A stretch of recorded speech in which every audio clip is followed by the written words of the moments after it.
Pour cette dernière partie de la Radio des Villages, Globule Radio accueille Timothée Motin, président de l'association Butch à Butch. Bonjour Timothée. Bonjour, merci à vous pour l'invitation en tout cas.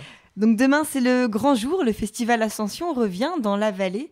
Le lancement de cette 3e édition est prévu à 14h. Tout d'abord, pour vous, c'est quoi le festival Ascension, Timothée ? Alors le festival Ascension, c'est pour nous une grande victoire, je pense, parce que c'est la 3e année qu'on l'organise, donc c'est déjà une sorte de succès. Et c'est aussi notre façon de montrer un peu tout ce qu'on peut développer dans la vallée, en termes de culturel, de spectacle, de musique, et aussi de conférences et de culture. Donc c'est un ramassis, un condensé, on va dire, de tout ce dont on a rêvé faire, qu'on arrive à monter en ce moment. Et d'où est venue l'idée de créer cet événement justement et pourquoi ?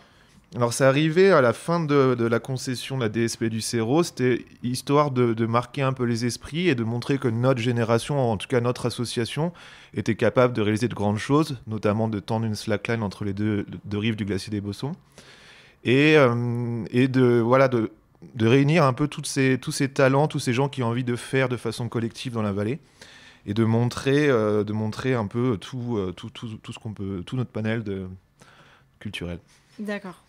Et le festival Ascension entend sublimer un lieu différent et important de la vallée de Chamonix à chaque nouvelle édition. Mais cette année, et comme l'année précédente, vous avez décidé de réinvestir l'espace de la Pierre d'Horta. Pourquoi ce choix ? Alors c'est un choix qui est plutôt, on va dire, réaliste, pragmatique. C'est-à-dire qu'on avait une théorie qui était plutôt bonne, c'était de changer chaque année de lieu et de sublimer un nouvel endroit chaque année.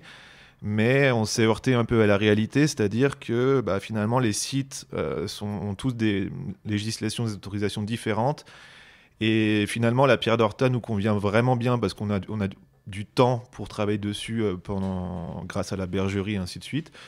Et du coup, on essaie de sublimer d'autres choses depuis la Pierre d'Horta. Donc, on est un peu en train de changer le concept cette année, voir comment ça marche. Mais c'est vraiment un lieu qui nous tient à cœur et qui est vraiment pratique pour nous pour organiser. D'autres choses, vous entendez des lieux ou des pratiques ? D'autres thèmes, en fait. D'accord. On va essayer de changer de thème donc chaque jour et chaque année, évidemment. Mais c'est possible, donc ça c'est quelque chose qu'on va discuter avec l'association, mais c'est possible que la Pierre d'Horta continue de rester le camp de base. D'accord. Et qu'on rayonne depuis la Pierre d'Horta pour les prochaines années. Ouais. En parlant de thèmes, vous proposez du coup 4 thématiques sur 4 jours. Est-ce que vous pouvez nous les présenter ? Alors ces 4 thématiques qui correspondent finalement un peu à des ascensions. On se posait la question de quelles ascensions on pouvait faire depuis la Pierre d'Horta, puis on a choisi finalement un rythme assez chronologique en partant des premières ascensions. En fait, pourquoi les gens sont montés en montagne, et en se posant la question, c'est peut-être parce qu'il y avait une recherche de trésors, donc un truc à la fois mystique et aussi assez pragmatique justement, c'est-à-dire de trouver des cristaux. Donc on a fait le premier thème qui s'appelle Là-haut brillent des trésors, donc sur l'histoire des cristalliers, mais aussi avec des chasses aux cristaux pour les enfants, avec bien sûr une soirée funk le soir parce que les cristaux ça brille. Et le vendredi 10 mai, on a fait un thème sur les drues, parce qu'on voit les drues, c'est une des seules montagnes qu'on voit depuis la Pierre d'Horta, donc c'est la flèche des drues. Et on voulait interroger cette question de la verticalité de cette montagne et pourquoi c'est un symbole de la montagne des Alpes, de la montagne du monde, de la verticalité. Donc on reçoit notamment Andy Parking, pas mal de pionniers de l'alpinisme qui vont nous parler de ce que représente cette montagne pour eux, et aussi tout un trait sur les tableaux, sur la peinture pour les enfants et pour les plus grands aussi autour des drues. Donc avec bien sûr le soir une soirée dub, soirée reggae par rapport à cette mystique de la haute montagne. Le samedi 11, on refait le thème qu'on avait un peu fait l'année dernière, c'est-à-dire sur Frankenstein. Okay. Pour le développer plus en profondeur, notamment avec des conférenciers qui vont nous parler de la relation de Mary Shelley, donc la romancière de Frankenstein, et de la mer de glace, et de Chamonix, et ainsi de suite.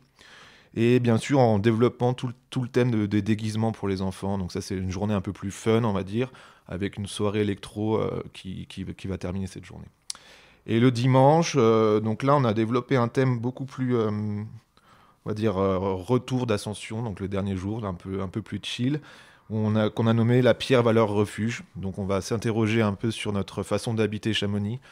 Il y aura un marché paysan, il y aura aussi une discussion sur comment vivre à Chamonix. Est-ce qu'il existe encore des habitats alternatifs sur Chamonix? Il y aura des migrants qui vont aussi réaliser une exposition ce jour-là. Donc une journée beaucoup plus chill autour de la pierre, avec une soirée rock qui termine cette journée.